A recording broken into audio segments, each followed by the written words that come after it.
अतिशय दुर्दैवी आणि गंभीर घटना आहे। मी स्वतः काल एसपी जालनाशी बोललो। पालकमंत्री महोदयांनी स्वतः त्याचं गांभीर्याने घेतलंय। स्वतः पालकमंत्री तिथे जाऊन त्या भेट देणार आहेत आणि मी एसपी बरोबर बोललो आणि ते व्हिडिओ बघितल्यानंतर अंगावर शारे येत आहेत। म्हणजे गरम ह्याच्यातलं भट्टी केली आहे आणि त्याच्यामध्ये सळया टाकून त्याला हे करतायत। आणि मग मी तिकडे घाटी हॉस्पिटलमध्ये तो ऍडमिट होता, त्याला मग तिथून काढून प्रायव्हेट हॉस्पिटलमध्ये ऍडमिट करायला लावला। आमचा जिल्हा प्रमुख आपला राजेंद्र जंजाळ त्याला मी तिथं पाठवला। मग त्या गेल्यानंतर त्या पेशंट जो त्याच्यावर निर्गुण हल्ला झालाय त्याच्याशी देखील मी फोनवर बोललो। त्याला फोनवर बोलताही येत नव्हतं नीट, पण त्याला मी सांगितलं बा सरकार तुमच्या पाठीशी तुझ्या मागे उभं आहे, काळजी करू नको। पालकमंत्री स्वतः जाणार आहेत आणि त्यामुळे अतिशय दुर्दैवी आणि हा मानवता म्हणजे माणुसकीला काळीमा फासणारा हा प्रकार आहे।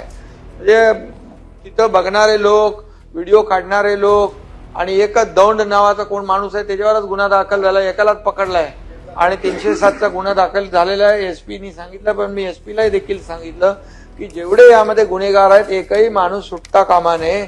ज्यांची ज्यांची जबाबदारी आहे ते या केसमध्ये पूर्णपणे त्यांना अटक झाली पाहिजे। आणि हा खऱ्या अर्थाने एवढा निर्गुण प्रकार आहे की खऱ्या अर्थाने जसं त्यांनी मोका लावण्याची मागणी केलेली आहे तर खऱ्या अर्थाने त्याला मोका लावण्याची प्रक्रिया आपल्या गृह विभागाच्या माध्यमातून आपण करू। आणि खऱ्या अर्थाने अशा प्रकारचे जे लोक आहेत हे म्हणजे यांना तात्काळ म्हणजे जागच्या जागी त्यांना, आता मी ते भाषा वापरत नाही, परंतु खऱ्या अर्थाने म्हणजे कठोर शिक्षा झाली पाहिजे पुन्हा अशा प्रकारचं। आणि व्हिडिओ व्हायरल केलाय, त्याचाही व्हायरल झाला, त्याच्या बाबतीमध्ये पण फाशीची शिक्षा त्याच्यामध्ये देखील त्याच्यामध्ये देखील वाल्मिक कराडला फाशी झाली पाहिजे हीच मागणी आपली आहे। वाल्मिक कराडला फाशी झालीच पाहिजे ही देखील मागणी आपल्या सगळ्यांची आहे।